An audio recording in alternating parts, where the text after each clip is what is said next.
Welcome to Local Edition on Time Warner Cable. I'm Steve Swatt with the Sacramento Report. In the next few minutes, we're going to talk about a proposed Bill of Rights for those Californians who are living in about 7,500 residential care facilities in the state.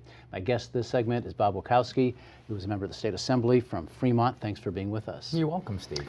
I guess, most of these facilities are doing a good job, but we often hear the horror stories in the media about some of the residents being abused or neglected, and that's your target. Right. I mean, we're trying to get consistency throughout the state, and it's a growing industry. More and more adults are deciding to go into a residential care center, and unfortunately, the state doesn't have the oversight or the people power to go in and make sure these facilities are being run properly. I was going to ask you, you don't believe the Department of Social Services is doing an adequate job? No, they've had too many cutbacks, and they've got, the nursing homes, which have more serious people living in there, right, that you have to make decisions where you're going to go when you're doing inspections, and we expect these areas to be inspected and to have oversight with them. But unfortunately, we're a lean state, and we cut back, and this is one of the results of it. So what would be included in this Bill of Rights? I mean, it's got like 31 provisions or so. Right. There's an ombudsman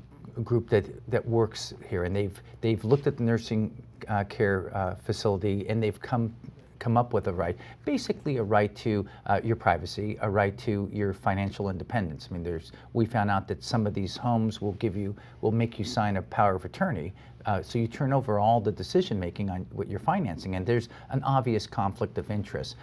We want to make sure that people feel at home, they have a home environment. Some of them are little rights, but some of them are very important for the dignity. And we had in there some provisions about the over-medication and the restraints that people have, and those continue to be a concern that we have, but we've removed some of those for the hospice care folks, that end-of-life decisions should be a smooth transition. And you have a 30-day cure period. In other words, they can make good and no consequence. Right. This is not a gotcha piece of legislation. We want people, if you have first, the idea of a senior in a residential care center having posted in the cafeteria or the dining commons your Bill of Rights. These are the rights that you have, and then if there's a violation or you allege a violation, you let the operator know, and you say, okay, you have 30 days to cure this, or your children come in and say something. What about the argument that this will drive up liability insurance costs for the facilities, which means higher costs for the residents?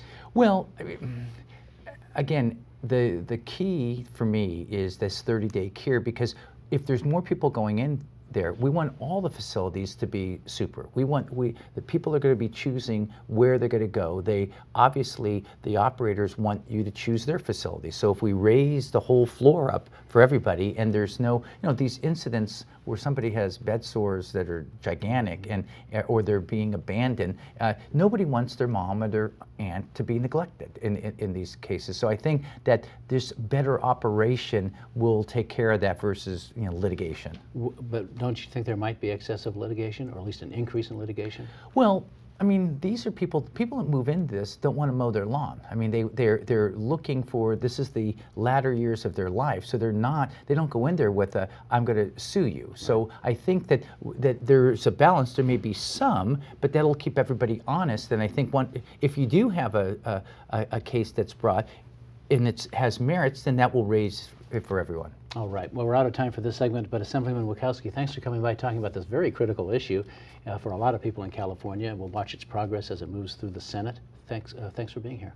Thank you. And thanks to our viewers for watching Local Edition on Time Warner Cable. A reminder, you can see this and other interviews on YouTube, also on My Government On Demand. Have a great day.